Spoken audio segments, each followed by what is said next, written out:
বন্ধুরা, তোমাদের YouTube channel WB plus পয়েন্টে তোমাদের সকলকে জানাই স্বাগত। প্রতিদিনের মতো আজকেও আমরা ডাব্লিউবিপিএসসি ক্লার্কশিপ পরীক্ষায় আসার মতো সম্ভাব্য প্রশ্ন এবং তার সাথে সাথে বিভিন্ন পরীক্ষার প্রিভিয়াস ইয়ারের প্রশ্ন নিয়ে আলোচনা করব। তো আশা করছি এখান থেকে তোমরা বেশ কয়েকটি প্রশ্ন কমন পেয়ে যাবে। তো ক্লাসটা প্রথম থেকে শেষ পর্যন্ত মনোযোগ সহকারে দেখো। তো আজকে আমাদের 87 নাম্বার ক্লাস। তো এর আগেও আমাদের অনেক ক্লাস হয়ে গেছে, তো সেই ক্লাসের লিঙ্ক তোমরা ডেসক্রিপশনে পেয়ে যাবে। তো সেখান থেকে তোমরা দেখে নিতে পারো, তাহলে তোমাদের আরও ভালো করে প্র্যাকটিস হয়ে যাবে। তো চলো শুরু করি আজকের ক্লাস। আজকে আমাদের প্রথম প্রশ্ন হচ্ছে, যদি কোনো দ্রব্যের চাহিদা ও যোগান সমপরিমাণে বৃদ্ধি পায় তাহলে বাজার দরে কী প্রভাব পড়বে? তো এখানে সঠিক অ্যান্সার হয়ে যাবে অপশন ডি, মূল্যের স্থায়িত্ব বাড়বে। Option D. নেক্সট প্রশ্ন, সংবিধান কর্তৃক আঞ্চলিক ভাষাগুলোকে কততম তফসিলে স্থান দেওয়া হয়েছে? ভেরি ভেরি ইম্পর্টেন্ট প্রশ্ন, এটা বারবার পরীক্ষায় আসে যে বিভিন্ন যে আঞ্চলিক ভাষা রয়েছে সেটা আমাদের সংবিধানের কত নাম্বার তফসিল বা শিডিউলে স্থান দেওয়া হয়েছে। তো এটার অ্যান্সার হয়ে যাবে এখানে অপশান সি, অষ্টম তফসিলে। তো অষ্টম তফসিল বা 8 শিডিউলে এই আঞ্চলিক ভাষাগুলোকে স্থান দেওয়া হয়েছে। তো সংবিধানের সপ্তদশ অংশের অন্তর্গত 343 নং থেকে 351 নং ধারাতে সরকারি ভাষা সম্বন্ধে আলোচনা করা হয়েছে।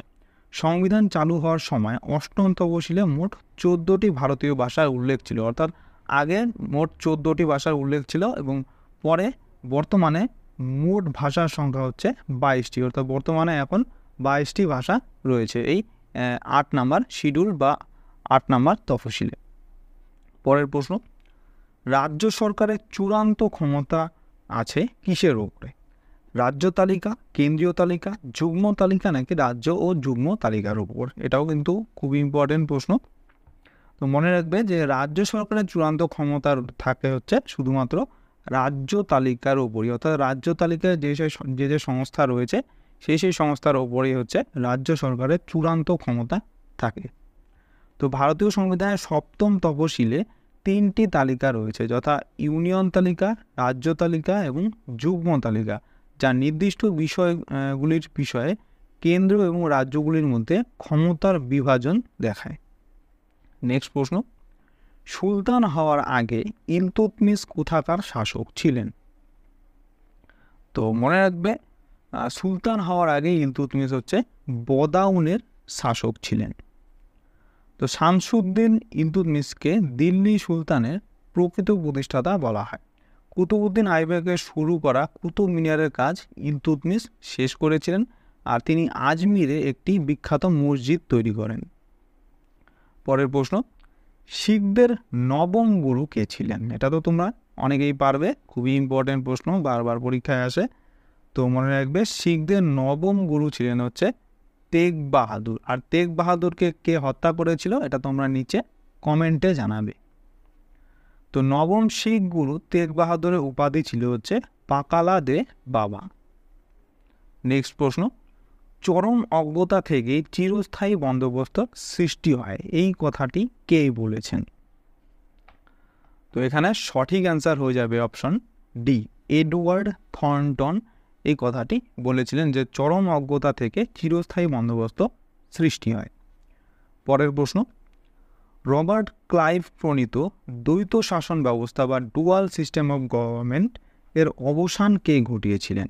এটাও খুব ইম্পর্টেন্ট প্রশ্ন, পরীক্ষায় আসতে পারে। তো দ্বৈত শাসন ব্যবস্থার অবসান ঘটিয়েছিলেন হচ্ছে ওয়ারেন হেস্টিংস। Option B. তো 1772 সালে ওয়ারেন হেস্টিংস দ্বৈত শাসন ব্যবস্থা তুলে দেন। পরের প্রশ্ন, ইন্স্যুরেন্স সেক্টর কার দ্বারা নিয়ন্ত্রিত হয়? IRDA, সেবি, CII নাকি MRBI? এটা তোমাদের আগেও পড়ানো হয়েছিল, তো তোমরা যারা আমাদের ক্লাস কন্টিনিউ দেখো তারা অবশ্যই এটার অ্যান্সার করতে পারবে। তো তোমরা লাইভ কমেন্টে অ্যান্সার করতে পারো। তো এখানে সঠিক অ্যান্সার হয়ে যাবে অপশন এ, IRDA। IRDA হচ্ছে ইন্স্যুরেন্স সেক্টর নিয়ন্ত্রণ করে। তো IRDA এর ফুল ফর্ম হচ্ছে insurance regulatory and development authority of India. IRDA প্রতিষ্ঠা হয়েছিল 1999 সালে, আর এর সদর দপ্তর রয়েছে হচ্ছে হায়দ্রাবাদে। পরের প্রশ্ন, কে সংবিধানের প্রস্তাবনা বা প্রিএম্বলকে পলিটিক্যাল হরোস্কোপ বলে মন্তব্য করেছিলেন? খুব ইম্পর্টেন্ট প্রশ্ন, এটা ভালো করে মনে রাখবে। এটা WBCS সহ SSC, রেলওয়ে, পুলিশ সব পরীক্ষায় এটা বারবার এসেছে, খুবই ইম্পর্টেন্ট প্রশ্ন। তো মনে রাখবে সংবিধানের যে প্রস্তাবনা বা প্রিএম্বলকে পলিটিক্যাল হরোস্কোপ বলেছিলেন হচ্ছে KM মুন্সি, অপশান এ। তো প্রস্তাবনা হচ্ছে অবজেক্টিভ রেজলিউশনের পরিবর্তিত সংস্করণ, যা 13ই ডিসেম্বর 1946-এ জওহরলাল নেহরুর দ্বারা গণপরিষদে প্রস্তাবিত করা হয়েছিল এবং 22শে জানুয়ারি 1947-এ গণপরিষদে এটা গৃহীত হয়েছিল। এখানে এই প্রশ্নটাও বারবার পরীক্ষায় আসে, এটাও ভালো করে মনে রাখবে যে অবজেক্টিভ রেজলিউশন প্রথমবার কে গণপরিষদে প্রস্তাবিত করেছিলেন? অ্যান্সার হবে জওহরলাল নেহরু। আর কত সালে করেছিলেন? 13 ডিসেম্বর 1946 সালে। আর গৃহীত হয়েছিল 22শে জানুয়ারি 1947 সালে। এখানে এই সাল দুটো খুবই ইম্পর্টেন্ট, আর জওহরলাল নেহরু করেছিলেন এটাও খুবই ইম্পর্টেন্ট, এখান থেকে তোমাদের প্রশ্ন আসতে পারে, তো ভালো করে মনে রাখবে এই পয়েন্টগুলো। নেক্সট প্রশ্ন, সর্বভারতীয় কৃতক রাজ্যসভা গঠন করতে পারে যদি ওই সম্পর্কিত প্রস্তাবটি রাজ্যসভায় পাশ হয় কী ধরনের গরিষ্ঠতা দিয়ে? তো মনে রাখবে সর্বভারতীয় কৃতক রাজ্যসভা গঠন করতে হচ্ছে এখানে 2/3 সংখ্যা গরিষ্ঠতার দরকার হয়, অর্থাৎ রাজ্যসভায় যে সদস্য সংখ্যা রয়েছে তার মধ্যে 2/3 অর্থাৎ 3/2 অংশ হচ্ছে তাদের সমর্থন থাকতে হবে। নেক্সট প্রশ্ন, নেলং উপত্যকা কোন রাজ্যে অবস্থিত? এটাও খুব ইম্পর্টেন্ট প্রশ্ন। তো মনে রাখবে নেলং উপত্যকা হচ্ছে উত্তরাখণ্ড রাজ্যে অবস্থিত। তো উত্তরাখণ্ডকে হচ্ছে দেবভূমি বা দেবতাদের দেশও বলা হয়। পরের প্রশ্ন, পশ্চিমবঙ্গের কোন জেলার উপকূল রেখার দৈর্ঘ্য সব থেকে বেশি? পশ্চিম মেদিনীপুর, পূর্ব মেদিনীপুর, দক্ষিণ 24 পরগনা নাকি উত্তর 24 পরগনা? এটাও খুব ইম্পর্টেন্ট, আমাদের রাজ্য থেকে প্রশ্ন, তো এটা WBCS-এর জন্য খুবই ইম্পর্টেন্ট। WBCS এবং PSC যত পরীক্ষা রয়েছে সেগুলোর জন্য খুবই ইম্পর্টেন্ট, অর্থাৎ রাজ্যের যে সকল পরীক্ষা হয় সেগুলোর জন্য খুবই ইম্পর্টেন্ট রাজ্যের এইসব প্রশ্ন। তো মনে রাখবে পশ্চিমবঙ্গের পূর্ব মেদিনীপুর জেলার উপকূল রেখার দৈর্ঘ্য সব থেকে বেশি। তো পূর্ব মেদিনীপুর উপকূল রেখার দৈর্ঘ্য হচ্ছে প্রায় 65.5 কিলোমিটার। পরের প্রশ্ন, ধনতান্ত্রিক অর্থব্যবস্থার কোনো একটি দ্রব্যের দাম নির্ণয় করা হয় কিসের দ্বারা? তো অ্যান্সার হয়ে যাবে এখানে বাজার ব্যবস্থার দ্বারা। পরের প্রশ্ন, অভিজিৎ সেন কমিটি কোন ক্ষেত্রের সাথে যুক্ত? এটাও খুবই ইম্পর্টেন্ট প্রশ্ন, মনে রাখবে অভিজিৎ সেন কমিটি হচ্ছে খাদ্য নীতির ক্ষেত্রের সাথে যুক্ত ছিলেন। নেক্সট প্রশ্ন, এশিয়ার দীর্ঘতম নদীর নাম কি? কম বেশি তোমরা সবাই পারবে এটা, তো কমেন্টে অ্যান্সার করতে থাকো। তো এশিয়ার দীর্ঘতম নদীর নাম হচ্ছে ইয়াংসিকিয়াং। আর এর সাথে সাথে মনে রাখবে নীল নদ হচ্ছে পৃথিবীর বৃহত্তম নদী, আর পৃথিবীর দ্বিতীয় বৃহত্তম তথা বৃহত্তম নদী অববাহিকা হচ্ছে অ্যামাজন। আর তোমরা নিচে কমেন্টে জানাবে যে অ্যামাজন নদীটি হচ্ছে এটা কোথায় অবস্থিত, কোন মহাদেশে অবস্থিত, এটা তোমরা নিচে কমেন্টে জানাবে। নেক্সট প্রশ্ন, কোন উপকূলের উপহ্রদগুলিকে কয়াল বলা হয়? এটাও কিন্তু বারবার পরীক্ষায় আসে, খুব ইম্পর্টেন্ট। তো মনে রাখবে দক্ষিণ ভারতের মালাবার উপকূলের উপহ্রদগুলিকে বলা হয় কয়াল। তো ভেম্বনাথ কয়াল হচ্ছে ভারতের দীর্ঘতম হ্রদ, যা একটি নোনা জলের লেগুন। এই হ্রদে ওনাম উৎসবের সময় স্নেক বোট রেস হয়। এই প্রশ্নটা কিন্তু SSC-তে বারবার আসে, SSC এবং তাছাড়াও আমাদের স্টেট এক্সামের যত পরীক্ষা হয় সেগুলোতে এই প্রশ্নটা আসে। তো মনে রাখবে এই স্নেক বোট রেস হচ্ছে ভেম্বনাথ কয়ালের মধ্যে হয়, এটা ওনাম উৎসবের সময় করা হয়। নেক্সট প্রশ্ন, টিক্কা রোগ নিচের কোনটির সাথে যুক্ত? আখ, ধান, দানা শস্য নাকি চীনাবাদামের সাথে? তো মনে রাখবে টিক্কা রোগটি হচ্ছে চীনাবাদামের সাথে যুক্ত। তো টিক্কা রোগ হচ্ছে একটি ছত্রাকজনিত রোগ যা প্রধানত সার্কোস্পোরা পার্সোনাটা ছত্রাক দ্বারা সৃষ্ট, যা ডিউটোরোমাইসিডিস শ্রেণীর অন্তর্গত। পরের প্রশ্ন, মানুষের প্রতিটি বৃক্ক বা কিডনিতে নেফ্রনের সংখ্যা প্রায় কতগুলি হয়? তো অ্যান্সার হবে এখানে অপশন সি, প্রায় 10 লক্ষ নেফ্রন থাকে। তো কিডনির কার্যকরী একক হচ্ছে নেফ্রন, আর একটি নেফ্রনের 3টি অংশ থাকে, এগুলো হচ্ছে প্রক্সিমাল নেফ্রন, হেনলির লুপ এবং ডিস্টাল নেফ্রন। নেক্সট প্রশ্ন, বেশিরভাগ ধাতব অক্সাইড কি প্রকৃতির হয়? আম্লিক, ক্ষারকীয়, উভধর্মী নাকি পোষম হয়? তো মনে রাখবে এখানে খুব ইম্পর্টেন্ট প্রশ্ন, পরীক্ষায় এরকম প্রশ্ন আসে। তো মনে রাখবে যে ধাতব অক্সাইড হচ্ছে সবসময় ক্ষারকীয় হয়, আর অধাতব অক্সাইড হচ্ছে আম্লিক হয়। তো অক্সাইড হচ্ছে ধাতুর বিক্রিয়ায় গঠিত একটি যৌগ এবং অক্সিজেনের সাথে অধাতু বিক্রিয়া করে, আর অধাতুর অক্সাইড প্রকৃতিতে আম্লিক হয়। নেক্সট প্রশ্ন, দুটি নিউরনের সংযোগস্থলকে কি বলা হয়? সাইন্যাপস, ডেনড্রন, সুষুম্না কাণ্ড নাকি থ্যালামাস? তো মনে রাখবে দুটি নিউরনের সংযোগস্থলকে বলা হয় সাইন্যাপস। তো নিউরন হচ্ছে স্নায়ুতন্ত্রের গঠনমূলক ও কার্যকরী একক। প্রতিটি নিউরনে 2টি অংশ থাকে, এগুলো হচ্ছে কোষদেহ এবং প্রবর্ধক অংশ, আর নিউরনের কোষদেহকে বলা হয় নিউরোসাইটন। নেক্সট প্রশ্ন, স্বাধীন ভারতে জন্মগ্রহণকারী ভারতের প্রথম রাষ্ট্রপতিকে? ভেরি ভেরি ইম্পর্টেন্ট, পরীক্ষায় তোমাদের আসতে পারে। তো স্বাধীন ভারতে জন্মগ্রহণকারী ভারতের প্রথম রাষ্ট্রপতি হচ্ছে আমাদের বর্তমান রাষ্ট্রপতি দ্রৌপদী মুর্মু। অপশন সি হয়ে যাবে সঠিক অ্যান্সার। তো ভারতের রাষ্ট্রপতি হলেন ভারতের প্রথম শ্রেণীর নাগরিক এবং রাষ্ট্রপ্রধান। তো ভারতের প্রথম রাষ্ট্রপতি হলেন রাজেন্দ্র প্রসাদ। নেক্সট প্রশ্ন, ওয়ার্ল্ড ব্রেইন ডে কবে পালন করা হয়? তো মনে রাখবে প্রতি বছর 22শে জুলাই তারিখে ওয়ার্ল্ড ব্রেইন ডে পালন করা হয়। নেক্সট প্রশ্ন, হাভানা কোন দেশের রাজধানী? ফিজি, কিউবা, হাঙ্গেরি নাকি ঘানা? তো মনে রাখবে হাভানা হচ্ছে কিউবার রাজধানী, আর কিউবা হচ্ছে ক্যারিবীয় দ্বীপপুঞ্জের বৃহত্তম এবং সবচেয়ে পশ্চিমে অবস্থিত একটি দ্বীপ। দ্বীপটি আশেপাশে অনেকগুলি ছোট দ্বীপের সাথে মিলিয়ে কিউবা প্রজাতন্ত্র গঠন করেছে, আর কিউবার মুদ্রার নাম হচ্ছে পেসো।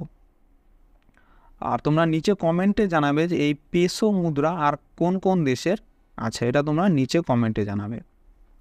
নেক্সট প্রশ্ন, ক্রোমোজোমগুলি কোষ বিভাজনের কোন দশায় বেমের বিষুব অঞ্চলে অবস্থান করে? অর্থাৎ এই যে কোষ বিভাজন হয় যে যখন, তো কোষ বিভাজনের যে দশাগুলি রয়েছে প্রোফেজ, মেটাফেজ, অ্যানাফেজ এবং টেলোফেজ, তো এই দশাগুলির মধ্যে কোন দশায় যে বেমের বিষুব অঞ্চলে অবস্থান করে ক্রোমোজোমগুলি, মানে এইভাবে থাকে, এই অঞ্চলে অবস্থান করে, অর্থাৎ মিডিলে অবস্থান করে।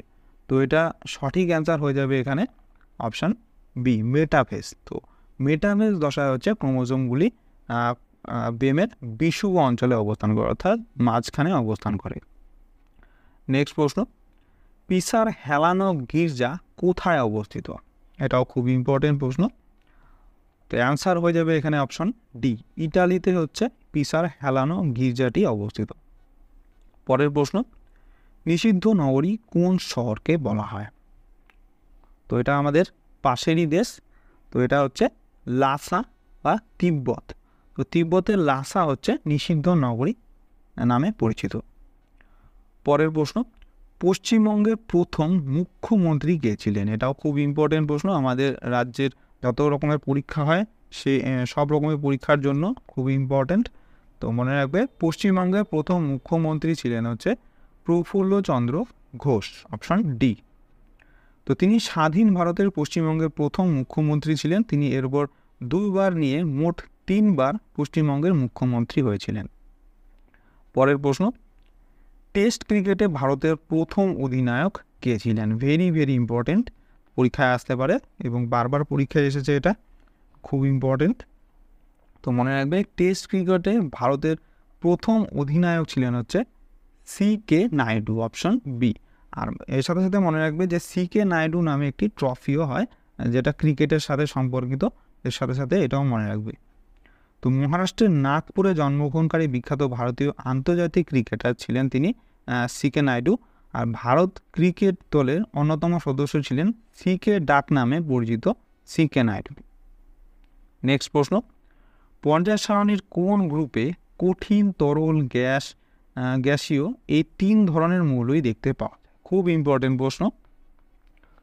তো মনে রাখবে পর্যায় সারণীর যে 17 নাম্বার গ্রুপ রয়েছে সেখানে কঠিন, তরল এবং গ্যাসীয় এই 3 ধরনের মৌলই সেখানে দেখতে পাওয়া যায়।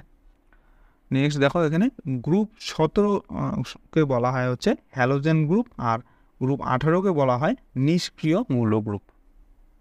নেক্সট প্রশ্ন, গণপরিষদের সদস্যরা ছিলেন কিভাবে নির্বাচিত বা কোথা থেকে নেওয়া হয়েছে? তো অপশনগুলোর মধ্যে কোনটা অ্যান্সার হবে? তো সঠিক অ্যান্সার হচ্ছে এখানে অপশন সি, গণপরিষদের সদস্যরা ছিলেন হচ্ছে প্রাদেশিক আইনসভার সদস্যগণ দ্বারা নির্বাচিত সদস্য। পরের প্রশ্ন, ভারতের দীর্ঘতম বাঁধ কোন নদীর ওপরে অবস্থিত?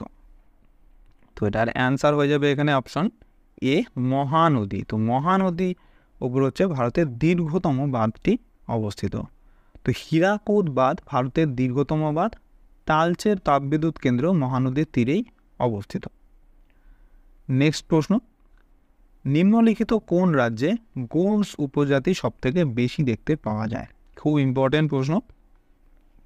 তো মনে রাখবে সবথেকে বেশি গোন্ডস উপজাতিদের দেখতে পাওয়া যায় হচ্ছে মধ্যপ্রদেশ রাজ্যে। পরের প্রশ্ন, লিওপারগেল কোন হিমালয়ের সর্বোচ্চ অংশ? শিবালিক, হিমাচল, হিমাদ্রি নাকি এদের কোনোটিই নয়? তো লিওপারগেল হচ্ছে মনে রাখবে এটা হিমালয়ের সর্বোচ্চ অংশ। পরের প্রশ্ন, কোথায় নিত্যবহ খালের সংখ্যা সব থেকে বেশি? অর্থাৎ নিত্যবহ অর্থাৎ সবসময় জল থাকে যে খালের মধ্যে, সেই সব খালকে বলা হয় নিত্যবহ খাল। তো নিত্যবহ খাল সব থেকে বেশি দেখতে পাওয়া যায় হচ্ছে উত্তর ভারতে, অপশন বি। পরের প্রশ্ন, এটা খুব ইম্পর্টেন্ট, ভালো করে মনে রাখবে যে we first make our habits and then our habits makes us, এই উদ্ধৃতিটি কার? তো মনে রাখবে এটা সঠিক অ্যান্সার হয়ে যাবে অপশন বি, হেরোডোটাস এই উক্তিটি করেছিলেন। তো হেরোডোটাস ছিলেন একজন প্রাচীন গ্রিক ইতিহাসবিদ। তিনি পার্সিয়ান সাম্রাজ্যের হেলিকানাসাস এর জন্মগ্রহণ করেন। হেরোডোটাসের লেখা বইয়ের নাম হচ্ছে দ্য হিস্টোরিস, আর তাকে ইতিহাসের জনক বা দ্য ফাদার অফ হিস্টোরি বলা হয়। পরের প্রশ্ন, নিম্নলিখিত কোন ভারতীয় শিল্পী আত্মপ্রতিকৃতি অঙ্কনে বিশিষ্টতা অর্জন করেছেন? তো এটা সঠিক অ্যান্সার হয়ে যাবে অপশন এ, অমৃতা শেরগিল। পরের প্রশ্ন, নিম্নলিখিত কোন দিনটি বিশ্ব বই দিবস হিসাবে পালন করা হয়? তো মনে রাখবে প্রতি বছর 23শে এপ্রিল দিনটিকে বিশ্ব বই দিবস হিসাবে পালন করা হয়। পরের প্রশ্ন, মানবদেহে বিষক্রিয়াজনিত যে ইটাই রোগ হয়, এই ইটাই রোগের কারণ কি? পারদ, আর্সেনিক, সীসা নাকি ক্যাডমিয়াম? তো কোনটার ফলে এই ইটাই রোগটি হয়? তোমরা লাইভ কমেন্টে অ্যান্সার করতে থাকো। তো মনে রাখবে ইটাই রোগের কারণ হচ্ছে ক্যাডমিয়াম। তো ক্যাডমিয়াম দূষণের ফলে হচ্ছে আমাদের শরীরে ইটাই রোগ হয়। এটা ভেরি ইম্পর্ট্যান্ট, বারবার পরীক্ষায় আসে, মোস্ট রিপিটেড প্রশ্ন। তো পরিবেশের এর সাথে সাথে মনে রাখবে বিভিন্ন ধরনের পরিবেশের অবনতির কারণে সৃষ্ট কিছু রোগ, এই প্রত্যেকটা লাইন থেকে প্রশ্ন পরীক্ষায় আসে। তো ভালো করে মনে রাখবে যে এইচজি অর্থাৎ পারদের দূষণের ফলে রোগ হয় হচ্ছে মিনামাটা রোগ। আর সালফার ডাইঅক্সাইড দূষণের ফলে শ্বাসকষ্ট রোগ হয়। আর নাইট্রেটের দূষণের ফলে ব্লু বেবি সিনড্রোম রোগ হয়। এটা খুব ইম্পর্টেন্ট, এটা মোস্ট রিপিটেড প্রশ্ন, বারবার পরীক্ষায় আসে যে ব্লু বেবি সিনড্রোম কী দূষণের ফলে ছড়ায়? এটা অ্যান্সার হবে নাইট্রেটের দূষণের ফলে। আর সিলিকার দূষণের ফলে রোগ হয় হচ্ছে সিলিকোসিস। নেক্সট প্রশ্ন, ডেজার্ট ফক্স কাকে বলা হয়? তো মনে রাখবে ডেজার্ট ফক্স বলা হয় হচ্ছে রোমেলকে, অপশন বি। তো এভিন ইয়োহানেস অয়গেন রোমেল ছিলেন একজন জার্মান ফিল্ড মার্শাল, যিনি ইতিহাসের ডেজার্ট ফক্স বা মরুভূমি শিয়াল নামে খ্যাত। ভালো করে মনে রাখবে, কিন্তু পরীক্ষায় আসতে পারে। তোমাদের এত বড় নাম মনে রাখার কোনো প্রয়োজন নেই, তোমরা শুধু এই রেমেল বা রমেল এই নামটা ভালো করে মনে রাখবে, তাহলেই তোমরা অ্যান্সার করতে পারবে। নেক্সট প্রশ্ন এবং আজকের ক্লাসের লাস্ট প্রশ্ন এবং খুব ইম্পর্টেন্ট প্রশ্ন এটাও। তো অল ইন্ডিয়া রেডিও কত সালে স্থাপিত হয়েছিল? তো মনে রাখবে, অল ইন্ডিয়া রেডিও স্থাপিত হয়েছিল 1936 সালে, অপশান সি। তো ইন্ডিয়ান স্টেট ব্রডকাস্টিং সার্ভিসের নাম পরিবর্তন করা হয় অল ইন্ডিয়া রেডিও হিসাবে এবং আনুষ্ঠানিকভাবে 8ই জুন 1936 তারিখে এই অল ইন্ডিয়া রেডিও চালু হয় এবং এই দিনই নাম পরিবর্তন করে অল ইন্ডিয়া রেডিও রাখা হয়েছিল। তো বন্ধুরা, এই ছিল আজকে আমাদের WBPSC ক্লার্কশিপের স্পেশাল জিকে ক্লাস। তোমাদের কেমন লাগলো অবশ্যই কমেন্ট করে জানাও। ভালো লেগে থাকলে অবশ্যই একটি লাইক করো এবং যদি চ্যানেলে নতুন হয়ে থাকো তাহলে চ্যানেলটিকে অবশ্যই সাবস্ক্রাইব করে রাখো এরকম আরও ক্লাসের জন্য। তো তোমাদের সাথে দেখা হচ্ছে নেক্সট ক্লাসে।